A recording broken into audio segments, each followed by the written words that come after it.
Praise the lord. దేవుని పేరిట అందరికీ వందనాలు. ఈరోజు మనకి వాక్య ధ్యానంగా అపోస్తుల కార్యములు 15వ అధ్యాయము 22వ వచనం నుంచి 41వ వచనము చివరి వచనం వరకు ఉంది. అది ఇక్కడ చూసుకుంటే కొన్ని విషయాలు మనకు తెలిసింది.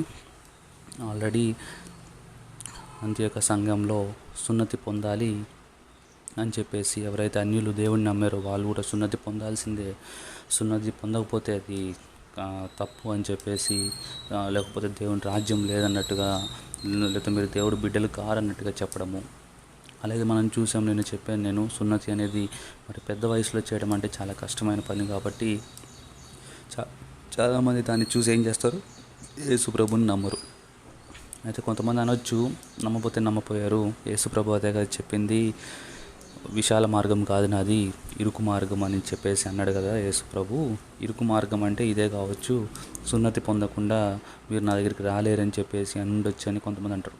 యాక్చువల్లీ ఇరుకు మార్గము అంటే ఇబ్బందికరమైన మార్గము ఆ యొక్క చేసే ఆచారంలో కాదు, ఆత్మను పరిశుద్ధంగా కాపాడుకోవడం అనేది గొప్ప కార్యము.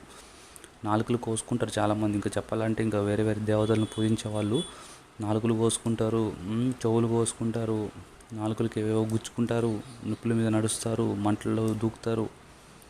వాటికన్నా కఠినమైందా ఈ యొక్క సున్నతి పొందడం అనేది? కాదు కదా. అలాంటప్పుడు మరి ఇరుకు మార్గం ఎలా అవుతుంది? దాన్ని బట్టి ఇరుకు మార్గం కాదు యేసుప్రభు మార్గం. యేసుప్రభు గారు ఎందుకు ఇరుకు మార్గం అని ఎందుకన్నాడంటే, మన ఆత్మని పరిశుద్ధంగా ఉంచుకోవడం. మన తలంపుల్లో కానీ మన పనుల్లో కానీ మనం పరిశుద్ధతతో పాపం అంటకుండా వెళ్ళడం అనేది చాలా కష్టమైన పని. అందుకని అది ఇరుకు మార్గం అని దేవుడు అన్నాడు.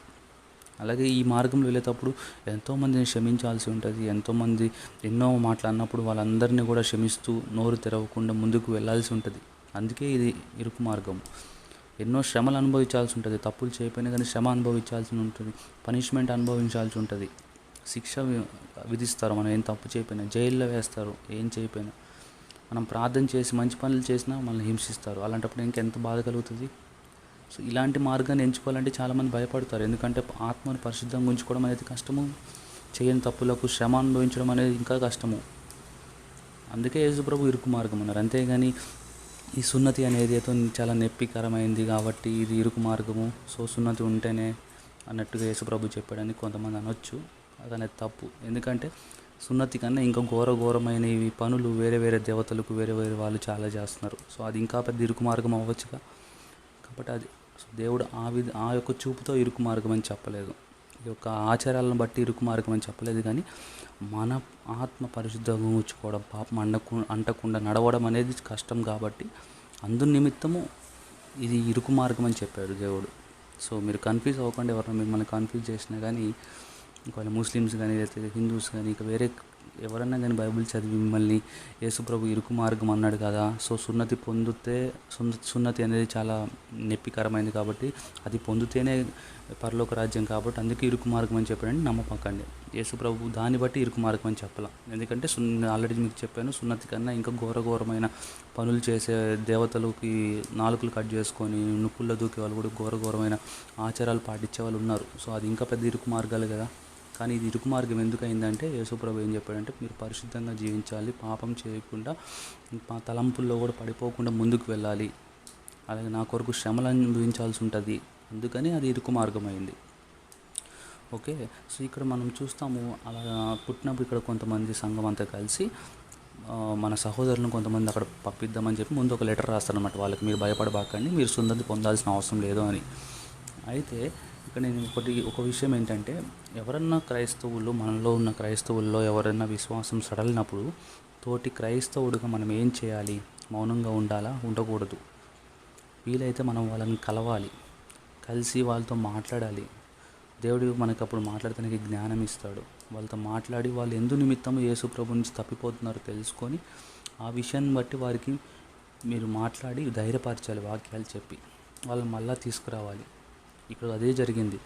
ఎప్పుడైతే అన్ని జనులు భయపడుతూ, అమ్మో ఇక్కడ సున్నతి పొందాలంట, యేసుప్రభు రక్షకుడు అని మనం బాప్తిజం పొందాం, ఆత్మ పొందాం, ఇప్పుడేమో సున్నతి పొందామంటున్నారు, సున్నతి అంటే నొప్పితో కూడింది, ఇంత ఘోరమైంది అది అని చెప్పేసి వాళ్ళు భయపడుతూ ఉన్నారు. అలాంటి టైంలో వీళ్ళు ఏం చేశారు, ఒక పత్రికను పంపి మీరు అవసరం లేదు, సున్నతి పొందాల్సిన అవసరం లేదు, కాకపోతే కొన్ని విషయాలు చెప్తారనమాట. కొన్ని విషయాలు ఏం చేయాలంటే 28వ వచనంలో ఉంది, విగ్రహములకు అర్పించిన వాటిని రక్తమును గొంతు పిసికి చంపిన దాన్ని జారత్వమును విసర్జింపవలెను. సరే, మీరు సున్నతి పొందకపోతే పొందకపోయారు, కానీ మీరు ఏం చేసేవాళ్ళు, ఇంతకుముందు విగ్రహాలను పూజించేవాళ్ళు, వాటికి అర్పించేవి తినేవాళ్ళు, రక్తమును తాగేవాళ్ళు, రక్తముతో చేసిన ఐటమ్స్ తినేవాళ్ళు, అలాగే గొంతు పిసికి చంపిన దాన్ని తినేవాళ్ళు. అలాగే జారత్వం అంటే సెక్సువల్ ఇమ్మారాలిటీ. జారత్వం అంటే తెలుసు కదా, తప్పు. సో శారీరక సంబంధమైన పాపము. సో ఇవన్నిటినీ మీరు విసర్జించాలి.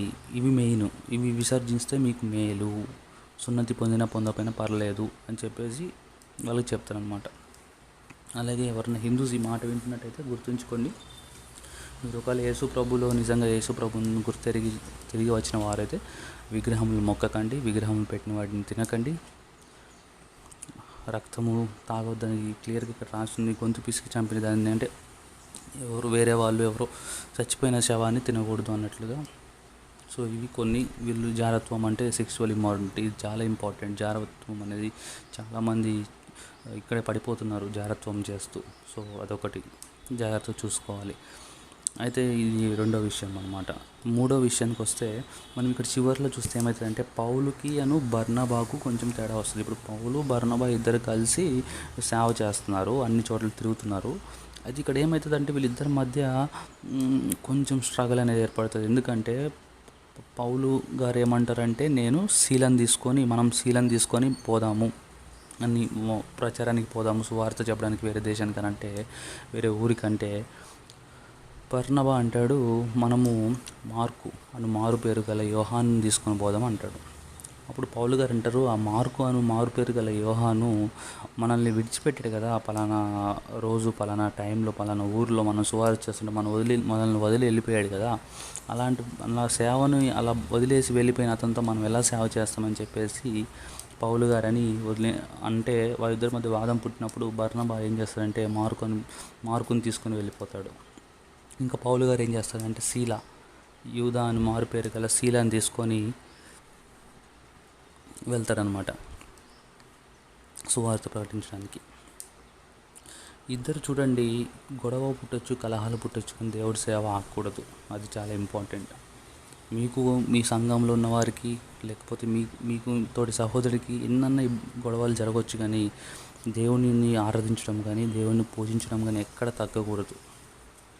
అది జాగ్రత్తగా చూసుకోండి. సాతాను ఏం చేస్తా అంటే ఇలాంటి క్లాషెస్ వచ్చినప్పుడు మామూలుగా సంఘంలో వస్తూ ఉంటాయి, లేదా సహోదరుల మధ్య వస్తూ ఉంటాయి. కానీ ఇలాంటి టైంలో ఏం చేస్తా అంటే ఆ సంఘాన్ని వదిలిపెట్టేసి ఆ చర్చికి వెళ్ళబాక వస్తుంది, ఇంకెందుకు వెళ్ళేది, ఆ చర్చిలో ఆ అబ్బాయి అట్లా మాట్లాడాడు కదా, ఇట్లా మాట్లాడాడు కదా అని చెప్పేసి మిమ్మల్ని అనవసరంగా చర్చి నుంచి దూరం చేస్తే తర్వాత దేవుడి నుంచి దూరం చేస్తుంది. కాబట్టి మీరు ఇలాంటివి ఏమన్నా గొడవలు జరిగినప్పుడు తోటి సంఘస్థులతో మీరు ఆ సంఘస్థుల గురించి ప్రార్థన చేయండి, క్షమించండి, సంఘాన్ని మాత్రం విడిచిపెట్టబాకండి. ఎందుకంటే సాతాను సంఘాన్ని విడిచిపెట్టి బయటకు తీసుకెళ్ళాలని చూస్తూ ఉంటుంది మిమ్మల్ని. ఇక్కడ కూడా వీళ్ళు గొడవ పడ్డారు, కానీ దేవుని సువార్తను మాత్రం ఆపలేదు. సో ఈ కొన్ని విషయాలు ఈ యొక్క కొన్ని వచనాల ద్వారా మనం నేర్చుకున్నాము. మరొకసారి చెప్తున్నాను, ఇరుకు మార్గం అనేది ఆచారాలు బాగా కఠినమైన ఆచారాలు ఉండటం వల్ల ఇరుకు మార్గం అని చెప్పలేదు, కానీ యేసుప్రభు ఆచారాలు బట్టి కాదు, కానీ యేసుప్రభు ఎందుకు నిమిత్తం చెప్పాడంటే మనం పరిశుద్ధంగా జీవించాలి, పాపం అంటకుండా జీవించాలి, అందును బట్టి ఇది ఇరుకు మార్గం అని చెప్పి యేసుప్రభు చెప్పాడు. Praise lord.